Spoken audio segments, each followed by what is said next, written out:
All right, we've got to do it. We have got to talk about the Twitter Elon Musk saga because, quite frankly, it is an incredible saga. And I want to give my thoughts on kind of some of the stuff that's going on right now. So first, let me go to this article real quick. Twitter shares sink after Elon Musk terminates $44 billion deal. It is down to about $35, down 5%. It was hovering around 44, 45 when people thought the deal would get done at 54.20, even got to 49 at one point or 50.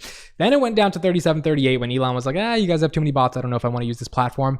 And now it's down to the 35, and it might go down below 30 if anything bad happens. So Twitter shares fell 6% on Monday, wiping nearly $1.8 billion of the company's value. On Friday last week, Musk's attorney notified Twitter board that he wants to cancel the takeover. Musk on Monday posted a meme mocking Twitter management over the deal's demise, which is a pretty crazy meme. So on Friday, when they alerted Twitter that they want to get out of this deal, the number one reason was because of the number of fake bots and fake accounts that are on the platform. Musk doesn't believe that Twitter has negotiated or Twitter has shown the number of bots and in good faith, right? That he's asked for more data and Twitter hasn't shown him that data. He also posted a meme, which is literally the funniest thing in the world this morning, where he says, they said I couldn't buy Twitter when they wouldn't disclose then they wouldn't disclose bot info. Now they want to force me to buy Twitter in court. Now they have to disclose the bot info in court, which means that the unique part of this analysis kind of seems like there could be a world in which Elon is trying to get the bot info that he so desperately needs to be able to make this deal by using the court system, because if you're going to sue Elon to either force him to make this deal or force him to pay this $1 billion breakup fee, then they have to disclose everything in court. You can't just stop anything because then a judge has to decide stuff. And if that's the case, then a lot of that information is going to come out when it goes to court. Now, here are the caveats here. Number one, if Elon Musk cared that much about free speech, he would not care about the bot problem, which to me, this kind of looks bad on Elon Musk, to be honest, because if you cared about free speech, you gave a whole presentation at TED, which was just like, hey, we care about free speech. Free speech is the most important thing in the world. Twitter is violating free speech before the market crashed, because the market, you could kind of understand 54.20 when the market was decent in April, and then the market absolutely got horrible.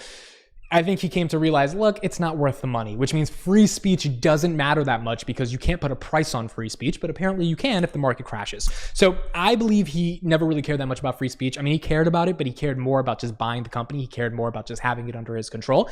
And free speech would be something that he would try to solve. When the market collapses and you realize 44 billion is not worth paying for it, well, then you want to get a better deal. And the only way to get a better deal is to be able to show that Twitter has flaws, fundamental flaws that you did not find during your due diligence because you didn't really do due diligence, but that flaws that are so explicit, so bad that it doesn't matter that you didn't do due diligence. That's kind of his point. It doesn't matter that I made an offer without knowing these flaws, because now that these flaws are so bad, it's important to completely get rid of the deal or to do the deal at a fundamentally lower price in order to deal with these flaws.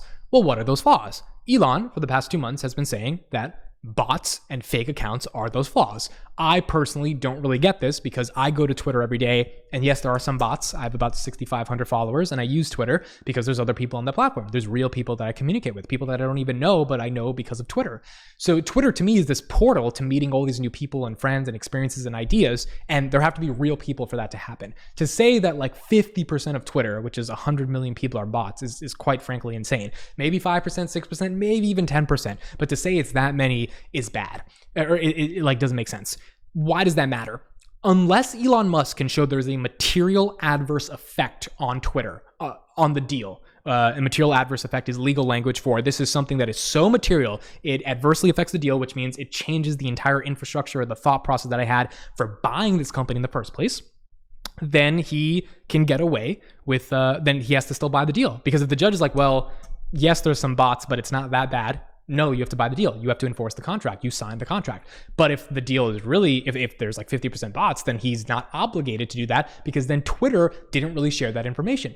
I mean, if there's 50% bots, Twitter has not shared that information for the past 5 years, which would be a really bad thing on Twitter because they were selling advertisers that, hey, your ads will be listened to and watched and consumed. But if they're being consumed by bots, then those aren't real statistical points of data for advertisers to get an ROI on their money. And I think that's Elon's point. The problem is, I don't think that's true.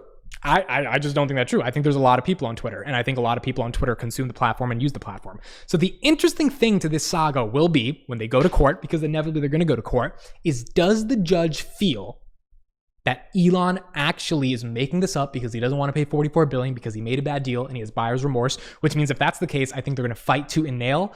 But I do think there's going to be some compromise. Either he's going to have to buy the company or he's going to have to pay that $1 billion breakup fee. I don't think he wants to pay that $1 billion breakup fee, even though it probably is a drop in the bucket because of how much money he made off Twitter and how much he sold Tesla stock to theoretically buy Twitter. He sold about $8 billion of Tesla stock when it was at levels that were much higher than it is today. And the excuse was, hey, I'm buying Twitter. So like, I got to be able to do it. And so shareholders were like, all right, we hate this, but like, we understand why you're selling. It's not like you're selling because you don't believe in Tesla, because that would be a whole different issue. You're buying because you need liquidity to buy Twitter. If that's the case, then he got away with selling a lot of stock. And if he has to pay $1 billion to just get rid of Twitter from his mind, then you still make more money on the upside, which I think might be the most likely scenario for what's going to happen. If he gets away scot-free, that would be pretty phenomenal. I mean, if he's able to figure out a way to get away scot-free and not have to pay any money, it would be pretty interesting, because that means that he got through this whole hoopla, did all of this stuff, got into a crappy market, realized the deal sucked, and was still able to find a way to prove that Twitter is left holding the bag. And the funny thing about this is the reason why this might actually happen, this whole fate loves irony thing, is because Twitter sucks at everything. They suck at monetizing, they suck at engagement, they suck at a lot of stuff. I mean, it's a great product. I love the product, but they do suck. So it would seem fitting that they're not able to even get this deal done or get this breakup fee done, because they literally can't get anything right when it comes to Twitter. So it will be interesting to see. Ultimately, I think this is a little bit of a dent on Musk's legacy. And now if he gets to Mars, it doesn't really matter. And I think one day he will end up buying Twitter when the market is right and he finally goes for it. And if he goes for it again, he better actually buy it. But I do think this is going to court. And when this does go to court, the judge is going to have to decide, is there a materially adverse effect? And if there's not that much of an adverse effect, does the judge force Elon to follow through this deal to set the precedent in America that you can't just make these deals and then willy-nilly get out of it? There will be a long legal battle. There will be a lot of lawyers going back and forth.